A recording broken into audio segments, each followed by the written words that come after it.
Have you ever wondered why you do what you do? From the moment we enter the world, we are shaped to fit into an invisible system. Mandatory education. Why do we go to school? Who decides what we learn? Question mark. They tell us that college is the key to success. But is it really our choice? We enter the workforce, often working in jobs we don't like. For what? To build someone else's dream.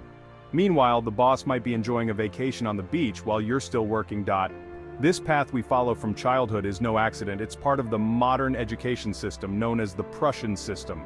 Does that sound familiar? It was created in the 18th century by the Kingdom of Prussia. The goal? To create obedient citizens prepared to serve the state, especially in the military. Today, education is seen as essential for our development. It's critical because it prepares us to be productive in the economic system. It trains us to work, consume, and maintain order. But think for a moment. What serves the system more? A person who works for money is taxed on that income and has money left to consume? Or a person without education who doesn't have a job, doesn't generate income, and therefore can't be taxed? The second person depends on social assistance, economic plans, food, healthcare, but those aids are paid for by the taxes of those who do work. The system needs workers, it needs consumers, and education molds them for that purpose. The capitalist system is made up of two main groups: consumers and those who sell what we consume. A small percentage of the population controls a large portion of the wealth. While 1% of the population are millionaires, the remaining 99% continue working, consuming, and keeping the system running. Think about companies like Instagram, Facebook, TikTok, Amazon, AliExpress, McDonald's, Apple, and Samsung. These companies don't just sell products or services, they sell an experience. They make us feel like we need what they offer to be part of something bigger. They push us to always have the latest phone. Why? Because a better device means more time behind screens. They keep us connected, hooked, and between every video or story, an ad appears, a psychological tactic that gets us to buy without even realizing it. Spending more time on social media isn't by chance. The ads that pop up between stories or videos aren't there by accident.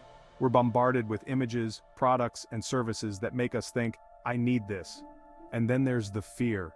The fear of being left out of social groups if you don't have the latest phone, if you're not wearing branded clothes, or if you don't drive the newest car. We're taught to measure our worth by what we own. If you don't have it, you're left out. This fear is the most powerful tool of the capitalist system. It keeps us buying, working more hours to earn more, just to fit into a society that values material things over human connection. It's time to pull back the curtain and examine the systems that influence our lives, to question the narratives we've been told, and to seek out our own truths. Now, let me ask you a question. Which side are you on? Are you one of those who consume or one of those who sell consumption? Think about it for a moment.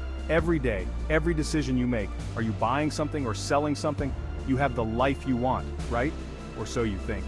But ask yourself honestly, do you have the time to do what you truly want, when you want? Or are you always chasing something else, a desire that never seems to be fulfilled? You work every day, but do you work to live or live to work? Does your job give you freedom, or is it just a chain disguised as stability? If you've made it this far in the video, it means something important. It means you have the ability to question things, to be reflective, to objectively critique what's happening around you. And that, my friend, is an immense power. If you have the ability to see the world differently, it means you also have the option to change. To not be just another cog in the machine that runs without stopping to think. Because believe me, many people don't even realize what they're doing. They live day after day without questioning why. They just do it. They follow the script without questioning it. And here's where the big question arises. What do I need to change? What do I need to do to escape the system? Because I know you feel that uneasiness, that sense that something isn't right, that there's more out there, but what is it? Is it worth risking comfort, leaving behind the security of a fixed monthly income for something completely unknown? Something I don't even know if I'm ready to do, and the worst part, I don't even know what it is. The big question that arises is, where do I start? How do I find the path to something that truly matters? Ikigai is an ancient Japanese concept originating from the Okinawa region where people live longer and more fulfilling lives. It's believed this idea began forming in the 14th century, though it wasn't until the 20th century that it gained global relevance. Today, people like Ken Mogi, a Japanese neuroscientist, have popularized it in books and conferences. Even successful figures like Elon Musk, while not explicitly mentioning Ikigai, seem to have applied its principles by aligning their passions with their businesses. Ikigai is based on 4 key elements: what you love, what you're good at, what the world needs, and what you can be paid for. Only when you find the intersection of these 4 pillars can you live a life with purpose and success. Think for a moment. What do you truly love doing? Because that's the first step. Then ask yourself, what are you good at? Because only with skill can you stand out. But that's not enough. You must also consider, what does the world need from you? And finally, how can you get paid for it? When you balance these 4 aspects, that's where your Ikigai resides. Go to school, get good grades, go to college, get a good job. This is the mantra repeated by parents, teachers, and society at large. It is a formula that promises stability and prosperity. If there's one thing for sure, it's that it's not easy. Aligning or balancing these 4 aspects of Ikigai isn't simple, but it's not impossible either. If there's one thing that never fails, it's to try.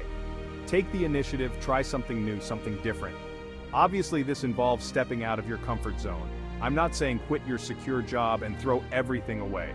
But starting a business idea, executing a project, even if it seems like a terrible idea, if it's something you love or are passionate about, you'll do it differently. You'll do it better than the rest. And believe me, that's a crucial differentiator in today's world. Doing something with passion is what makes the difference.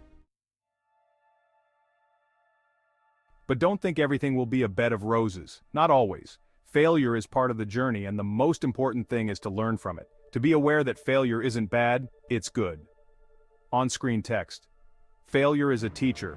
Exposing yourself to experiences that don't turn out as expected makes you stronger. It teaches you why you failed, and there lies the real value. Question it, criticize it, learn from it. But remember, only by trying, only by taking action, can you achieve your goals. As Winston Churchill said, success is the ability to go from one failure to another without losing enthusiasm. Failure is not the end, it's part of the journey to success. If you liked the video, give it a like and subscribe to see more videos like this.